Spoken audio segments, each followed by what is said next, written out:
The internet has ushered in a whole new era of communications in the workplace. Email messaging is a simple, powerful, yet potentially harmful communication tool. In order to harness the full potential of email and avoid its pitfalls, there are some suggestions one can follow. 1. Ensure that email is the right form of communication for the job.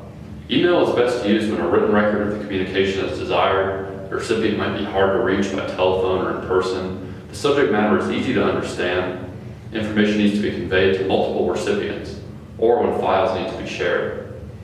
In-person or phone communications are more appropriate in some other situations, like when sensitive, urgent, or emotionally charged information is being conveyed, or when confusing topics are being discussed. In these cases, email can still be used to set up a meeting or phone call.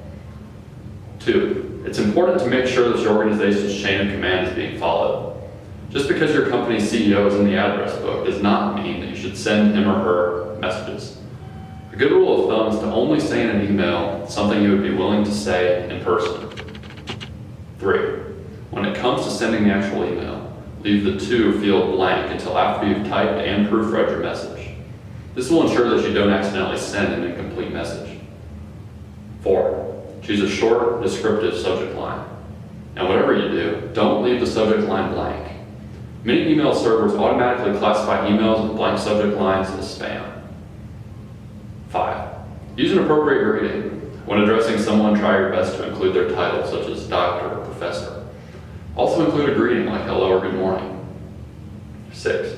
Particularly if you're reconnecting with someone you haven't spoken with in a while, begin with a pleasantry. A typical example would be, I hope you were doing well, or I hope you enjoyed your vacation, if you had been on vacation, of course. This can be used if you had a personal relationship with the recipient. 7. Introduce your email subject to them once again to begin the body. For example, quote, I just wanted to reach out to you about the sales goals you discussed at the meeting last week, end quote. 8. The next step is to write the body of the email.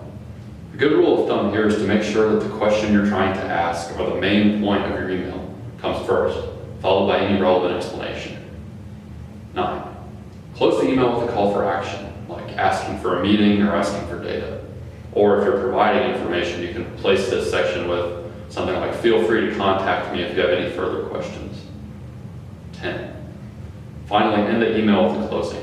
Sincerely and best regards are common. 11. Sign the email with your name and include contact information. Within a large organization, it's common to include name, department, office location, email address, and phone number within the signature. 12. Before sending the email, proofread for spelling, grammar, and factual accuracy. If the email is particularly important, you can ask someone else to proofread it for you. A poorly written email undermines its main goal, to communicate the information. And that's that. Now you know how to harness the power of email and avoid its main downfalls. Thank you for listening.